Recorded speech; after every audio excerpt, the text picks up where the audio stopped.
Na educação, nas práticas de ensino, a gente ensina muita coisa, né, a gente ensina matemática, geografia, física, a gente ensina muitas vezes práticas homofóbicas, racistas, bifóbicas, transfóbicas, misóginas. Essas são também práticas que são ensinadas, né, nós somos ensinados a ser racistas. Eu não vou construir um letramento racial com a minha única aula sobre África, ou a minha única aula sobre Rio de Janeiro, formação do Rio de Janeiro, e aí eu falo sobre as afro-brasilidades que tem aqui. Não vai ser só com uma única aula, vai ser constantemente em toda aula, ou seja, toda aula que eu dou, eu trago uma perspectiva racial.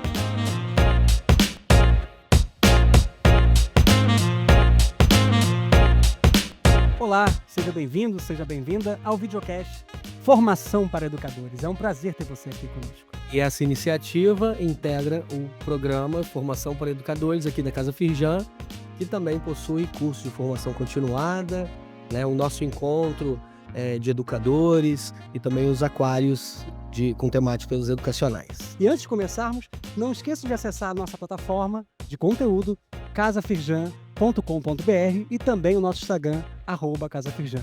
Lembrando, se você quiser conferir esse e outros episódios, você pode escolher a sua plataforma de áudio preferida que estará lá e também no canal do YouTube da Firjan. Eu sou Giovanni Baroni, sou analista de inovação educacional aqui da Casa Firjan, visto uma camisa azul, um colete também azul, uso um óculos redondo, cabelo preto. E eu sou Vitor Fontes, especialista de conteúdo aqui da Casa Firjan. Sou um homem branco, também estou com camisa azul, tenho cabelos pretos, uso bigode e uso um óculos de grau. E hoje vamos debater um assunto essencial e importantíssimo para você, educador e educadora, que é o letramento racial e a educação antirracista. Para isso, a gente está aqui hoje com duas convidadas muito especiais, né? São elas Pamela Carvalho e Ludmila Gonçalves. E eu também gostaria de convidar vocês a fazer a autodescrição. Meu nome é Pamela Carvalho, eu tenho 31 anos, moro no Parque União, que é uma das 16 favelas do conjunto de favelas da Maré, que fica aqui na zona norte do Rio de Janeiro. Sou uma mulher negra, considerada de pele clara, a gente trazendo esse debate um pouco do colorismo e das possibilidades de ser negro. Tenho um cabelo crespo, entre crespo e cacheado. Estou nesse momento usando uma blusa preta, uma calça vermelha e um casaco bem colorido com motivos africanos e uso um óculos quadrado de grau também. Eu me chamo Ludmila, eu sou uma mulher negra, estou usando óculos de grau azul, todo mundo de óculos aqui, né, gente? E aí, óculos de grau azul, eu tenho um cabelo crespo, pouca definição mesmo, com grande volume. Tô usando uma blusa da cor bege, com uma letra K no meio, que é da marca Quebra, que é uma marca lá de São Gonçalo, que é minha terra, depois eu vou falar mais um pouco sobre isso. Estou de calça preta, tênis e unhas decoradas, tá, porque foi dedicado, então tem que falar que eu tô com a unha decorada também. Maravilha. Bom, sejam bem-vindas. Sejam É muito bem-vindos. bom Obrigada. ter vocês aqui com a gente. E junto aqui também no nosso cenário tem aqui um livro muito simbólico, acho que para incorporar esse cenário, né? A autora é Bell Hooks. E nesse livro, A Educação como Prática de Liberdade, eu acho que traz um elemento muito interessante, né, na história da própria autora, que ela ali, logo na introdução, eh, conversa um pouco sobre, ali com a irmã dela, sobre o fato dela ser professora e das tensões que ela sentia ao entender ali os as relações que isso estabelecia ali dentro da época do apartheid, enfim, ali nos Estados Unidos. E ela fala também sobre o sonho dela de se tornar escritora, enfim, eu acho que é um convite inclusive para a leitura desse livro. Nesse sentido, pensando com a Bell Hooks, a gente vai aqui caminhar para o nosso primeiro quadro e a gente vai aproveitar esse momento para também resgatar como é que é essa história. Exatamente. A ideia é que a gente, de lá até aqui, né, a gente possa entender de onde vieram essas educadoras antirracistas, né? Como foi essa trajetória? Como foi esse pisar no chão? Eu sempre me apresento falando que eu sou gonçalense, é a primeira coisa que eu falo. Esse orgulho, essa identidade muito forte de onde eu venho, é para onde eu levo, aonde eu for. Eu sou de São Gonçalo, do bairro do Colubandê, eh, E você citando Bell Hooks, e ler Bell Hooks foi muito gostoso e importante para mim, porque ela humaniza a educadora. Humaniza no sentido de não, sabe, a gente sofre com isso de que educar é por amor. Aham. E aí Bell Hooks, quando ela fala das dificuldades, dos desafios, dos sentimentos, as suas dores, ela nos humaniza. E isso foi uma passagem muito importante para mim, principalmente quando eu entrei no movimento negro. Porque eu fiz a universidade também em São Gonçalo, a UERJ-FFP, Faculdade de Formação de Professores da UERJ. Gente, eu nunca tive questões sobre ser negra, sempre soube. Eu olhava no espelho e falava: "Eu sou negra, não tem", nunca soube não, sempre soube. Então, muitas questões que tem pessoas, como iniciou falando de pessoas de pele até mais clara do que a nossa, tem questões sobre isso, de pensar sua negritude, eu nunca tive esse problema, só que é diferente quando a gente adentra num movimento organizado.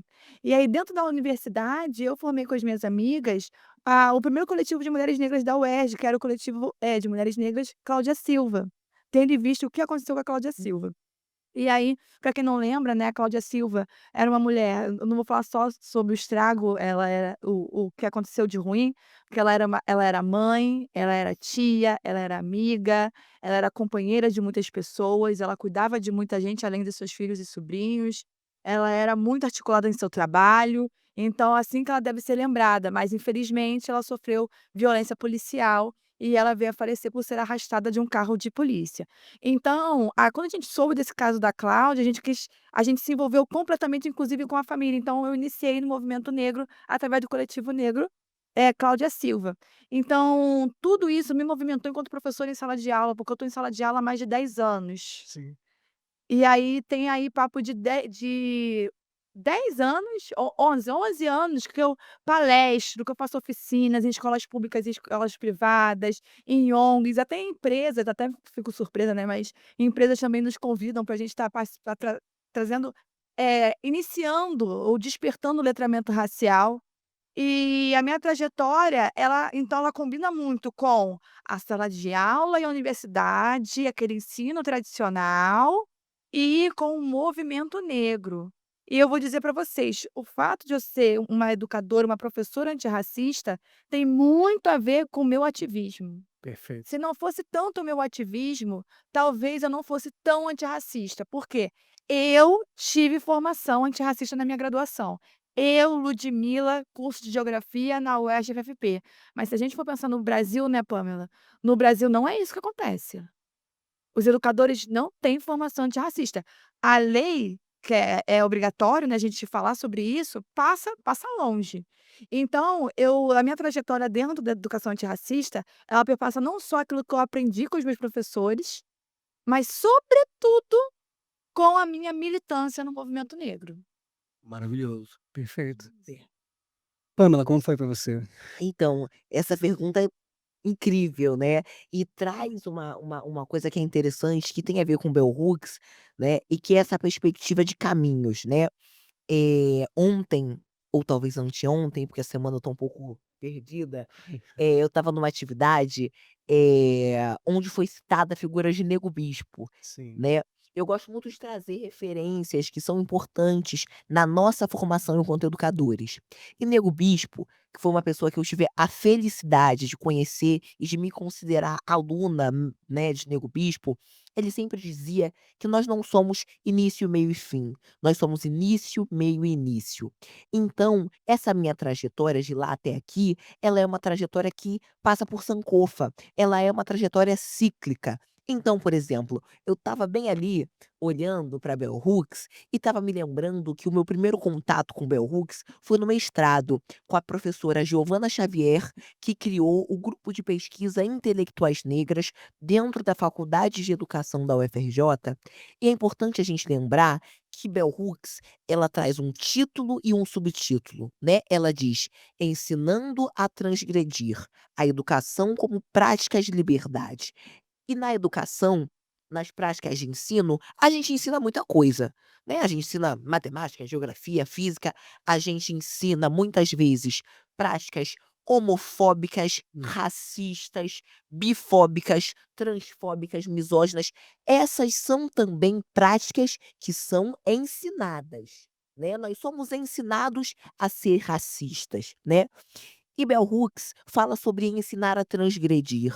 Ela fala sobre ensinar a muitas vezes responder a essas violências e principalmente entender a educação como uma prática de liberdade, o que é transformador pensando em Brasil, onde a gente tem um modelo de educação de cadeiras enfileiradas, onde um estudante, eu não vou dizer aluno, dentro dessa ideia do aluno sem luz, não é aluno, é estudante, é pessoa, onde uma pessoa está atrás da outra, olhando para a nuca da outra, não está olhando no olho, não está na circularidade que a Zoilda Loreto da Trindade nos propõe.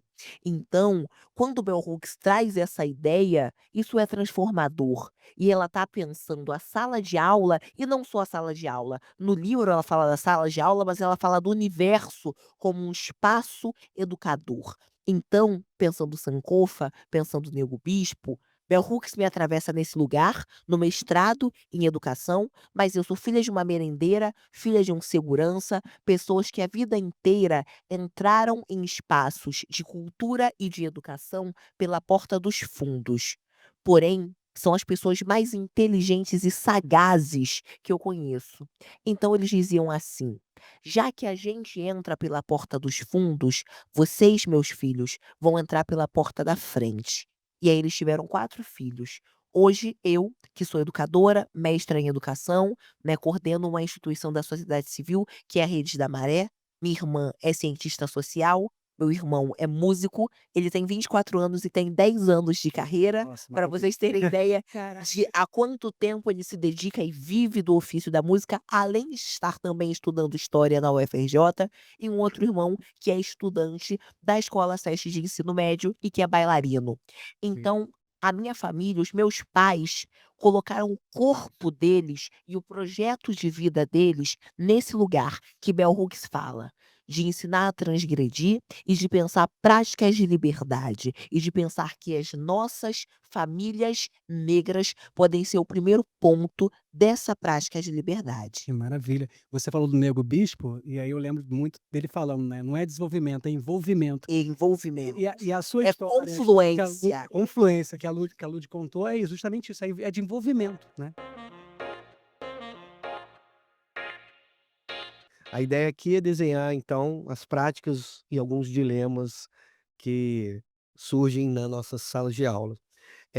Bom, eu pessoalmente vejo com uma certa boniteza as pessoas que decoram a numeração da lei 10.639 de 2003, né, tendo isso até como um ato político, o fato de decorar essa lei, né.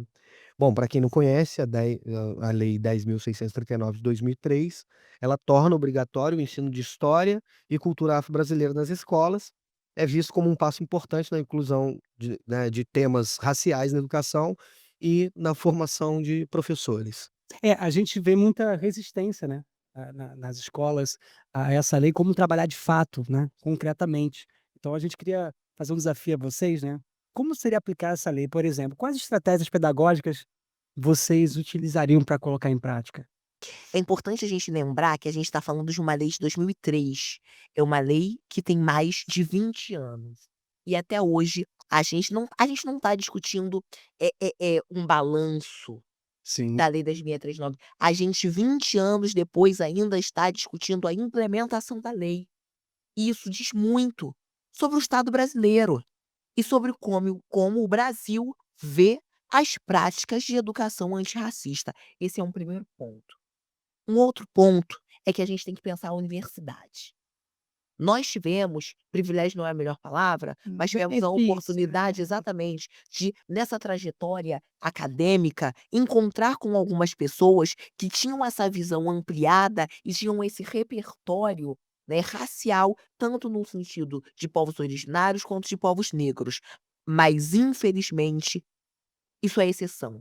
E a gente precisa discutir com o governo brasileiro como educar educar educadores para que eles saiam da universidade sabendo fazer o que Bell Hooks traz, que é educar para transgredir. Porque, de forma geral, nós saímos da universidade sem saber o que fazer. A gente chega numa sala de aula, gente, perdido. Primeira vez é porque eu já trabalhava com educação antes de ser formalmente educadora. Mas a primeira vez que eu entrei numa sala de aula, eu falei: "Gente, o que que eu faço?". Tudo aquilo aquele plano de aula que ensinam pra gente no final, que a gente tem que fazer um monte de planilha, gente, desculpem, mas o que que eu faço com aquilo dentro de uma sala de aulas sem ar-condicionado, sem ventilador, com 40 crianças que vão lanchar um biscoito graham cracker? O que que eu faço com esse plano de aula? Pra onde ele vai? Então esse é um primeiro movimento, a gente questionar o Estado. O Estado tem que formar educadores antirracistas. E Perfeito. para resumir, para concluir, esse lugar que você traz do folclore, ele é muito importante. A gente, aí eu faço parte de um outro movimento que a gente chama de movimento de cultura popular, que é um movimento que inclusive questiona o termo folclórico, questiona Mário de Andrade, por exemplo, e o movimento folclorista, né, e dá nome. É isso, a cultura popular que também não é um nome ideal, mas cultura indígena, cultura negra de povos originários, é jongo, é tambor de crioula, é samba de roda, tem nome. E eu faço parte, eu criei um coletivo chamado Quilombo Etu, que é um coletivo de educação antirracista, onde a nossa porta de entrada para as escolas é a cultura. Então eu bato na porta da escola e eu falo assim: "Eu posso dar uma oficina de maracatu para as suas turmas?". E aí eu chego com biancó, com melê, que são tambores de maracatu, e aí eu canto "Nagô, nagô, nossa rainha já se coroou". Que rainha é essa? É uma rainha preta, é uma rainha que passa pelo processo de coroação de reis e de rainhas do Congo. E aí eu começo, a partir do afeto, da empatia e da cultura, a me comunicar com essas crianças, jovens, famílias e principalmente comunidade escolar, para que elas de alguma forma se abram, para que a gente comece a falar sobre isso. Porque quando muitas vezes, né, tem um coco, né, do coco dos pretos que fala: "Ô Sinhá, cadê os pretos? Sinhá, pra batucar, Sinhá, só danço esse coco quando os pretos chegar". Ou seja, eu só começo o movimento quando tiver gente preta. E aí, na escola a galera fala: "Ih, é, né, não dá para no dia da consciência negra eu ter uma palestra que não tem gente negra". Então talvez eu tenha que pensar sobre isso. E aí a cultura me abre essa porta para conseguir dialogar. Então sair do lugar do folclore e pensar que a cultura é caminho de educação. Então colocaria um pouco esses pontos: incidência política com relação ao Estado, que tem que se responsabilizar em educar professores, professoras para a educação antirracista, e a cultura, que é nossa aliada e muitas vezes ela gira ali, ó, a maçaneta da porta da escola e que faz com que a gente entre com um olhar muito mais empático. Ai, muito bom, amei, vocês. Olha, eu vou falar muito agora falar do chão da escola, né, eu dou aula há mais de 10 anos, do Fundamental 2 e médio, e não só enquanto professora, mas palestrando, a gente que vive o chão da instituição formal, que é a escola, eh, nos traz desafios muito intensos e um deles é a dificuldade de implementar a lei. Inclusive, eu sou a pessoa que não só grava a lei, como também obrigo os alunos, né, os meus estudantes, a memorizarem também, não só a Lei 10.639, como também a 11.645, que são dos povos indígenas. E aí, a gente tem que sempre estar, a palavra que eu gosto de usar é subverter. Porque enquanto você encontrar uma direção, uma coordenação que não te apoia a aplicar uma lei, você vai subverter. Porque a gente às vezes, quer fazer algumas coisas meio amostrada, no sentido assim: "Ai, eu quero fazer uma coisa sobre o movimento negro, então eu vou fazer uma atividade sobre o movimento negro e tal, não sei o quê". Não precisa. Faz uma atividade sobre, se você for, sei lá, de história, Egito Antigo. Se a minha aula for sobre, vou falar do continente africano, vou falar, a minha aula é sobre países africanos. E eu estou lá fazendo letramento racial direto com os meus alunos. Não estou usando aquela nomenclatura gigantona, anotem isso que eu estou falando, né, não estou fazendo aquela nomenclatura O bonitona, objetivo é esse. gosta de não sei o quê, nã-nã-nã, porque a gente tem que também caminhar nas entrelinhas, isso é resistência. sabe? É ser resistência dentro de um currículo extremamente eurocêntrico. Então, eu consigo falar sobre questão racial, eu dando aula de relevo, né, sou professora de geografia. Eu vou dar aula de relevo, eu começo problematizando sobre as favelas do Rio de Janeiro, que todo mundo acha que todas elas estão no morro, e aí eu falo que tem muitas favelas que não estão, A Maré é o exemplo. Não. entendeu? Então eu começo, olha só, eu vou dar uma aula de relevo, falar sobre planície e planalto, a diferença. Mas eu começo através a partir da favela, e aí problematizando os problemas e as soluções que essas pessoas elas trazem, porque eu não gosto de trazer a ideia da favela só como um problema, parece que todo mundo ali é um problema, não, não, não, trago uma outra perspectiva, ou seja, racializar o nosso discurso. Então é importantíssimo que nós façamos isso, porque é assim que a gente vai construir. Eu não vou construir o letramento racial com a minha única aula sobre África, ou a minha única aula sobre Rio de Janeiro, formação do Rio de Janeiro, e aí eu falo sobre as afro-brasilidades que tem aqui. Não vai ser só com uma única aula, vai ser constantemente em toda aula, ou seja, toda aula que eu dou, eu trago uma perspectiva racial. "Ai, mas Ludmila, eu não sei, eu não tive isso na faculdade, eu não sei como é que eu vou fazer e tal". Vou reiterar o que Pamela falou. É o dever do Estado na formação e agora na iniciativa privada ter essa formação, senão tem que estar errado, tem que ser cobrado. E geralmente quando eu vou falar com universitários, eu falo: "Olha só, vocês que estão no movimento estudantil, independente de ser organizado em centro acadêmico ou não, se vocês se juntarem e estão se movimentando, vocês são um movimento estudantil. Se Uhum. vocês estão sentindo falta de alguma coisa, tem que ir lá reivindicar o departamento, para ter". Mas aí eu tô com essa professora formada que não tem, vai se inscrever nos cursos da Feijão. Vai ler, vai ler, tem que ler, mas vou dizer, se você ler o manual antirracista, isso não vai te fazer antirracista. Não vai. A sua leitura, ela é pontual. Eu preciso de vivência, eu preciso que você tenha experiência, Uhum. eu preciso, atenção a essa palavra, conexão. Tem um exemplo que eu gosto de dar, é pessoas brancas no samba.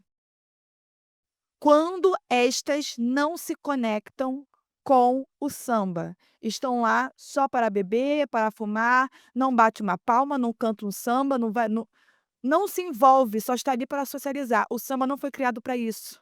Uhum. Sem conexão. Sem conexão, tem que conectar. A cultura, e fazer um link com o que a Pamela falou também, a cultura negra, ela conecta. Não é sobre só dançar, é sobre sentir. É outra relação humana que se estabelece. Então, se a pessoa ela não está aberta a se entender enquanto uma pessoa que se conecta com o outro, que entende, que sente o outro, ela não está fazendo letramento racial. Por isso que eu falo, ler é importante? É Hum. importantíssimo, mas não é o suficiente. Então, é uma experiência de vida, você vai mudar o seu olhar, não é só: "Ah, eu vou ler esse livro para esta aula", você vai mudar a sua vida. É uma mudança de perspectiva de vida que vai ser para melhor, porque só assim a gente vai alcançar uma sociedade antirracista e pró-negritude, porque me cansa. Eu sou do movimento funk, né, uma das minhas forças é educar e capacitar professores a partir do funk, né, eu acredito numa educação antirracista através do funk carioca, principalmente. E não adianta, tem que se envolver. Eu acho que esse letramento racial é interessante ele não ser tratado como um parêntese, eu acho que a Lud colocou isso agora também, que é isso, né, alguma coisa que ali, né, perto do 20 de novembro, abre-se esse parente, rapidamente, abruptamente você dá um jeito de fechá-lo para que não gere tantas conexões também, Sim. né. E aí eu gostaria de pensar isso no contexto dos nossos cursos aqui da Casa Feijão, que a gente tem uma oferta e a gente tem muito privilégio de ter uma professora chamada Ludmila Gonçalves, né, que toca essa formação e é brilhante, né. Muitos professores já passaram por essa experiência formativa, e eu gostaria de pensar como essa pauta, ela não se torna um parêntese que fecha somente ali na formação de educação antirracista. Como é que a gente racializaria, né, esses outros cursos, por exemplo, um curso de robótica educacional, um letramento de dados para educadores, um curso de neurociências para educadores. Como é que esses cursos poderiam ser atravessados, por exemplo, por um letramento racial? Você deu um exemplo maravilhoso, né. Eu Eu politizo ali a raça dentro do ensino de geografia no contexto de relevo, né. Como é que a gente conseguiria pensar alguns movimentos para acontecerem e atravessar ali o letramento racial, atravessar outros cursos que não só ali a fronteira da educação antirracista? Eu já ouvi, não foi o seu caso agora, mas eu já ouvi a crítica falando assim: "Não tinha que ter um curso só disso, tinha que ser algo mais, espalhado, Hã, né, tem que ser assim". Eu falo: "Não concordo". Tem que ter o curso sim, tem que ter um curso específico, porque a gente tem curso específico de tudo que é da pauta eurocêntrica, tudo que é de interesse da branquitude. Mas aí quando é um curso sobre negritude não pode? Quando é um curso sobre questões indígenas não pode? Ah, pra eu falo que isso são armadilhas do racismo, né. "Não, vamos diversificar". Eu vou dar um exemplo de uma amiga, ela é da educação infantil e primeiro segmento, e aí ela ficou responsável de fazer o mural da escola de festa junina. Gente, ela fez o mural todo de festa junina com a quadrilha, os bonequinhos com papel preto, marrom, bege, só pessoas negras de diversas cores. É claro que ela foi chamada a atenção. Falou assim: "Ué, tem que ter diversidade. Só tem pessoas negras aí, tem que ter diversidade". Ela falou: "Engraçado, porque desde quando eu trabalho aqui, que não é pouco tempo, só tem mural com pessoas brancas. Aí só agora que eu fiz um mural com pessoas negras, vocês querem diversidade?".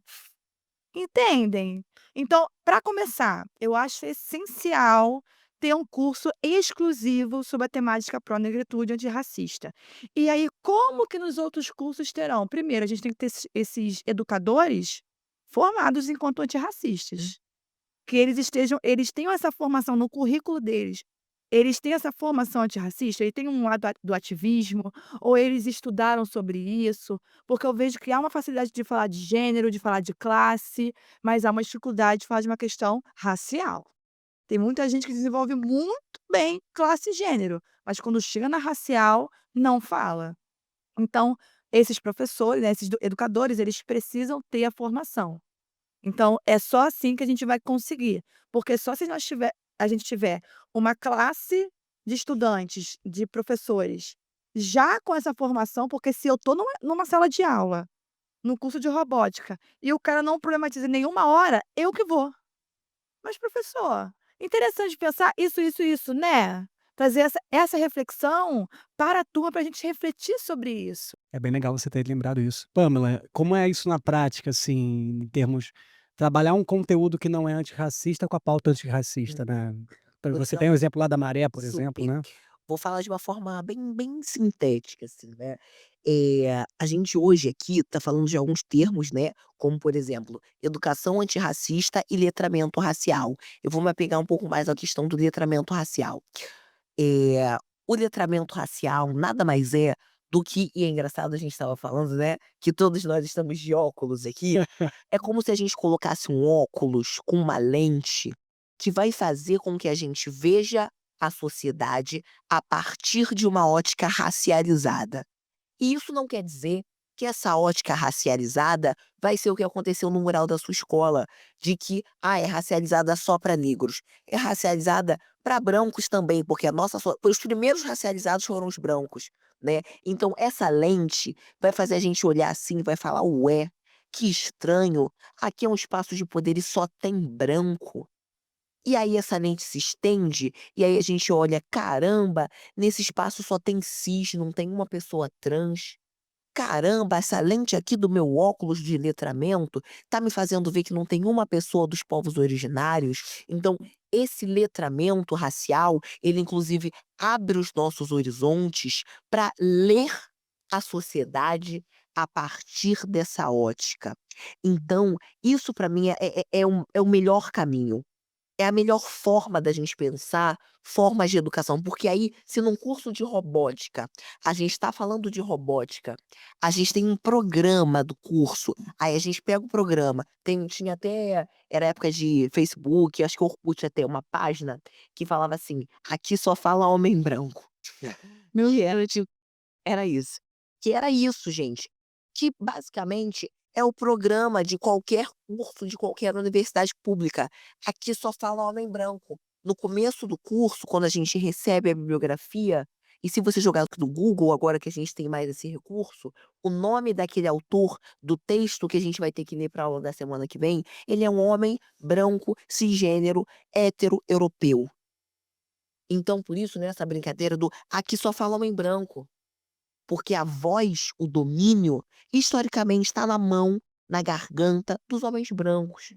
Então, se num curso de robótica a gente pega o programa e vê que aqui nesse curso de robótica só fala homem branco, espera aí, vou botar a lente do meu óculos, vou olhar para esse programa e vou falar: aqui não só fala homem branco não. Eu vou olhar para o sul global e eu vou trazer pesquisadores da robótica negros, eu vou olhar para o norte global também e trazer mulheres negras do campo da robótica e por aí vai. Então eu acho que essa lente do letramento racial nos ajuda a olhar um programa de aula, a fazer o tal do teste do pescoço, que é chegar em lugares de poder e ver que não tem branco, mas chegar, por exemplo, numa cozinha, num espaço de limpeza e ver que só tem preto e se questionar. Porque sem essa lente do letramento, a gente acha que tá tudo bem, porque a sociedade faz isso. A sociedade, ela é racista. O Brasil, a gente precisa falar isso. O Brasil é um país construído historicamente racista, e ele quer que a gente ache normal que só tenha homem cisgênero, branco, de preferência europeu, em espaços de poder. Mas aí, a nossa lente do letramento racial faz a gente se questionar e faz a gente também se encorajar a perguntar: "Não, não, não, aqui tá faltando mulher, aqui tá faltando preto, aqui tá faltando indígena, aqui tá faltando trans", e começar a fazer essa movimentação, que é o que a gente acredita. Agora a gente vai fazer aqui um exercício de projeção, né, a gente vai tentar imaginar como pode ser essa escola em 2050. Aham. E eu acho que antes da gente projetar, eu queria trazer a Angela Davis aqui, quando ela fala assim, que eu acho que já é uma projeção, ela fala: "Quando a mulher negra se movimenta, toda a estrutura da sociedade se movimenta com ela", não é isso? Então, eh, que movimento vocês fizeram, né, pra projetar essa escola antirracista que vocês desejam? Essa escola que vocês desejam antirracista, ela é um farol para 2050, para o que vocês estão imaginando de educação? Isso não é exercício de futurologia, mas é uma tentativa da gente prever tendências. A gente tem mais de 80 anos, por exemplo, da promulgação da lei, da implantação do CLT, por exemplo, e a gente vê que, né, já temos 81 anos e que relação de trabalho ainda é discutido, disputado, né, diariamente. Então imaginar que 10.639 é de 2003 e a gente tem um quarto desse tempo, né, como é que a gente pode projetar justamente esses próximos 30, 40 e 50 anos de 639, né. É. Olha, 2050 eu não acho longe não, eu acho muito perto. E assim, eu não vou falar o que de repente vocês estão esperando não. Eu, Ludmila, não acredito que a gente vai ter grandes mudanças. Eu acho que, ocorre sim um movimento pontual, você é meio geógrafa agora. Existem movimentos pontuais na qual a gente consegue regionalizar onde há movimentos de escolas antirracistas. Só que é um movimento de formiguinha.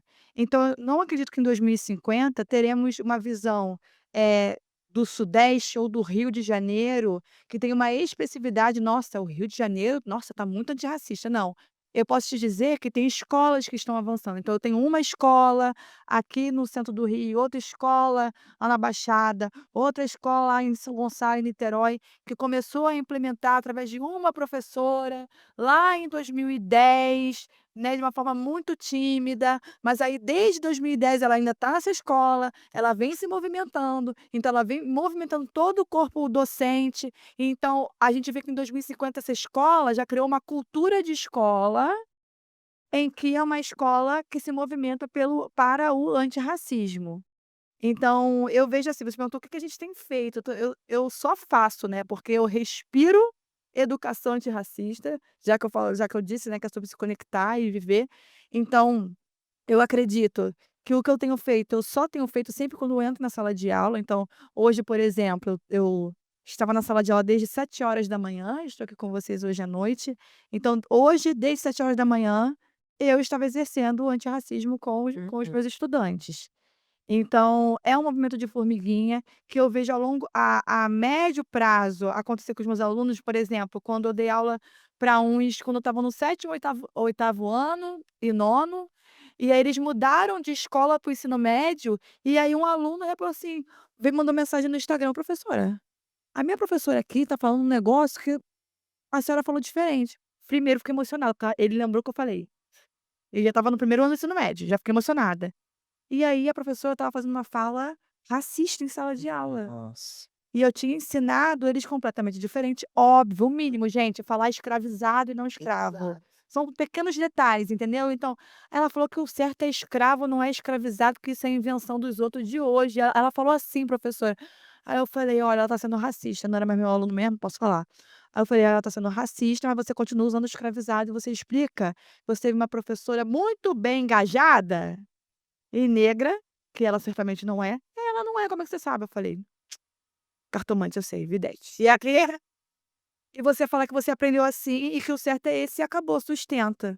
Então eu ensino aos meus alunos sustentar esses conceitos, né, que são importantes, a gente trabalhar esses conceitos, porque muitos conceitos são, pró-branquitude e eurocêntricos, então a gente tem que sustentar. Então não é escravo, é escravizado. "Ah, a mesma coisa", não é, porque escravizado, você entende que a pessoa passou por um processo de opressão.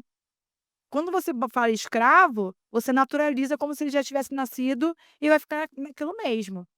Então, quando disse isso, né, eu falei: "Opa, consegui. Um que entendeu, um que me procurou para eu saber", porque muitos vão passar por isso e eu não vou nem saber. Então eu acredito assim, que não vai mudar muito, mas que muitas escolas, quando eu digo muita, gente, não é regionalmente numeroso, né, mas que as escolas que estão desde já se preocupando em uma agenda pró-negritude, vão sentir diferença na cultura de escola a em 2050. Mas é uma maioria, é uma coisa significativa? Infelizmente não é, porque nós temos muita resistência nas escolas sobre isso. Eu que palestro em escolas, as professoras me chamam falando o seguinte: "Ludmila, eu preciso enfiar esse assunto na escola para ele começar a ser debatido, porque a direção e a coordenação não apoia". Só que é novembro. Novembro ela deixa. Então, por favor, porque se sou eu, vai dizer que eu sou maluca. Mas se você disser, eles vão falar: "Olha que legal, que maneiro, ela de fora falando". Então, eu acho importante essa movimentação em novembro, em algumas escolas que só acontece em novembro, que é infelizmente, tinha que ser o ano todo, mas eu acho importante que tenha para começar. E eu já vi resultado disso, de escolas que foi a primeira vez atividade, da consciência negra em novembro, que tiveram atividades que foram, sei lá, eu e mais 2 pessoas que foram lá fazer, teve uma roda de capoeira e uma outra pessoa que foi fazer turbante. Mas que foi a primeira atividade que possibilitou que as professoras tivessem mais liberdade para falar sobre isso o ano inteiro. Então, assim, a gente tem pequenas aberturas acontecendo, e acontecem não só eu estou falando mais das instituições formais, né, que é onde eu ocupo, mas a gente tem uma movimentação muito grande nos espaços não formais, as ONGs, os institutos, os coletivos, que fazem esse trabalho também. Só que é aquilo, não estou trazendo um olhar que vai estar tudo flores, não vai estar. Estaremos caminhando e na luta e assim permaneceremos. Pô, eu jurava que você ia falar: "Não, a Alfa-Perspectiva vai estar bombando no currículo", né, enfim. Desculpa. Eu acho que eu não vou muito, na contramão não, eu estava essa semana, discutindo um dado, né, de uma pesquisa que saiu da Way Carbon, junto com a Rede da Maré, que é a organização que eu tenho a felicidade de trabalhar, que diz que talvez em 2050 a maré esteja submersa por conta das mudanças climáticas, uma vez que a gente está cercado pela Baía de Guanabara. Então, 2050 é amanhã, né. Exato. E pensando que, por exemplo, Dona Nilma Marino Gomes, né, escreve o movimento Amo. negro educador, né, e ela apresenta pra gente quanto tempo a gente demorou para implementar várias questões. Gente, é importante dizer que o tempo, dentro de uma perspectiva, né, cosmológica africana, ele é uma divindade, né, ele é orixá também. Só que o racismo e o colonialismo fazem com que pessoas negras e indígenas tenham uma relação com o tempo muito atravessada. O nosso tempo é muito diferente. Por exemplo, uma criança branca de 6 anos de idade, muitas vezes ela já se sente bonita. Ela sabe que é bonita, porque na escola os colegas falam: "Nossa, seu cabelo é lisinho, que bonitinho. Ai, o seu olho é meio claro, que bonito. Que nariz fininho, que bonito". Com 6 anos a gente está sendo chamado de macaco.